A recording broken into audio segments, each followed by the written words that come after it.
Weiterspielen.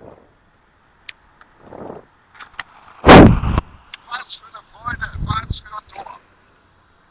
Ein idealer Beginn für die Bayern in diesem Spiel. Ein ganz früher Treffer. Das gibt nur und das gibt Selbstvertrauen. Ja, eben waren sie noch hinten in der eigenen Hälfte und jetzt schon wieder vor dem gegnerischen Tor. Und nicht nur das, sie haben auch den Treffer erzielt.